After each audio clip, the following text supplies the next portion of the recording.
I want to tell y'all about a little secret that's been bringing so much life into my kitchen, especially when the garden outside is taking a long winter nap. It's a project that takes about 10 minutes a day, costs next to nothing, and fills your home with the freshest, most vibrant little greens you can imagine. We're talking about sprouts, my friends. Little powerhouses of nutrition that unfurl from a tiny seed into something wonderful, almost like magic. It's the kind of simple, earthy process that just makes my soul happy. All right, first things first. Let's talk about what you'll need to get this sprouting party started. The beauty of this whole process is its simplicity. You don't need any fancy, expensive equipment. In fact, you probably have everything you need tucked away in your kitchen cabinets right now. The star of the show is a good old-fashioned wide-mouth glass jar. Next up, you'll need something to cover the mouth of the jar that lets air in and water out. You can buy special sprouting lids that screw right onto your mason jars, and they work like a dream. But if you want to get started this very minute, don't let that stop you. A simple square of cheesecloth. You'll also want a bowl, just a regular kitchen bowl, big enough to hold your jar at an angle. Now for the fun part, picking your seeds. This is where you can really get creative. Walking into a store with a good bulk section, or browsing online seed catalogs feels like being a kid in a candy store. For beginners, start with something easy and fast-growing. Mung beans, lentils, broccoli. When you're buying your seeds, look for ones specifically sold for sprouting. That means untreated, pathogen-free with high germination. I love to get a mix. A salad mix often has alfalfa, clover, radish. All right, you've got your jar and your seeds. Now it's time to wake those little guys up. The very first step in their journey from a hard, dormant seed to a vibrant, living sprout is a good, long soak. For a quart-sized jar, you'll want to start with about 1 to 2 tablespoons of seeds. This might not look like much at first, but trust me, these little things expand like crazy. Most smaller seeds, like alfalfa and broccoli, need about 6 to 8 hours. Larger seeds, like mung beans and lentils, can soak for a bit longer, maybe 8 to 12 hours. I find it's easiest to just set them up to soak overnight. The first thing you'll do is drain that soaking water. Give them a good fresh rinse with cool water. Your seeds are now officially awake and ready for their new life as sprouts.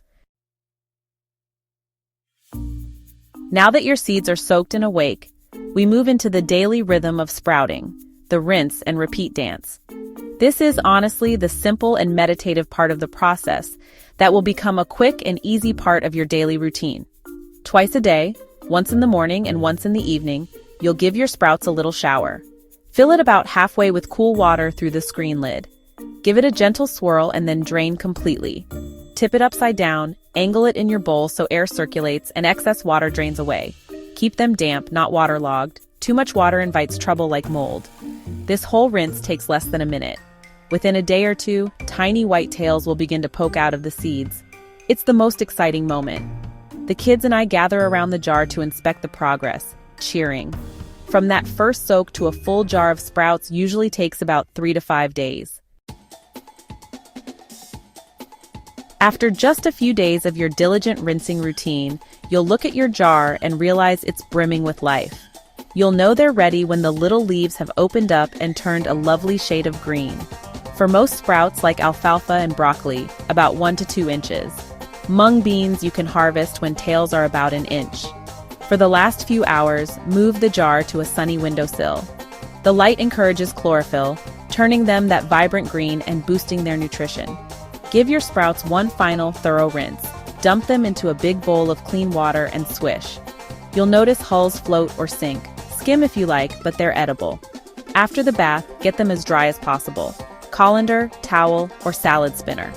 Once dry, transfer to a lidded container with a paper towel and pop them in the fridge.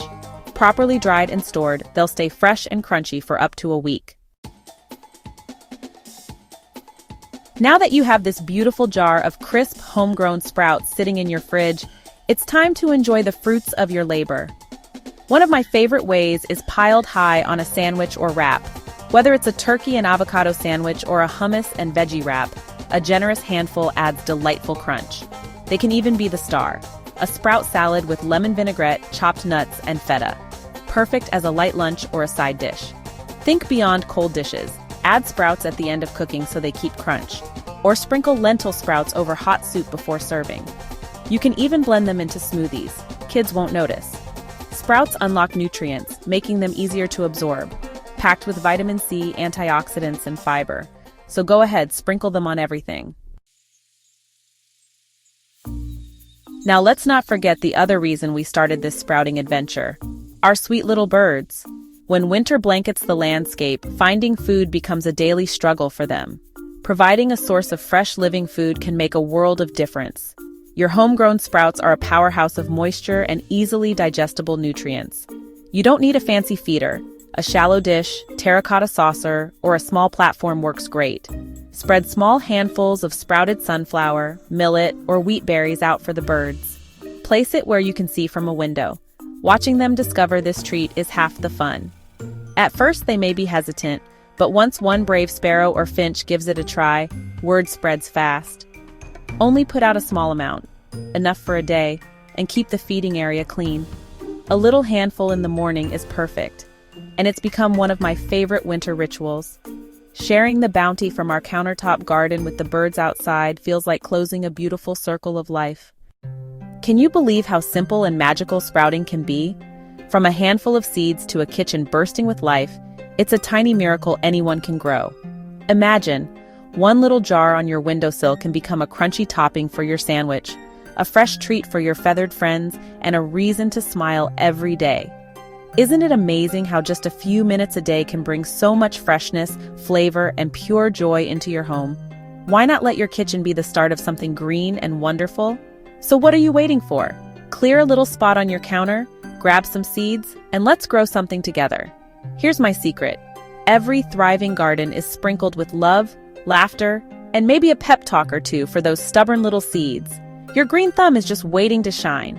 Roll up those sleeves, get your hands gloriously dirty, and let's see your sprouting success. Got a quirky garden hack or a tip that makes your plants dance? Share your story with #Rhokins Homestead and join our growing family. If you're feeling inspired, hit that like button, subscribe, and ring the bell, because our garden adventure is just beginning, and you're part of it. Thanks for being here at Rhokins Homestead, your home for all things green, growing, and full of heart. Let's keep planting, sharing, and cheering each other on. Happy gardening!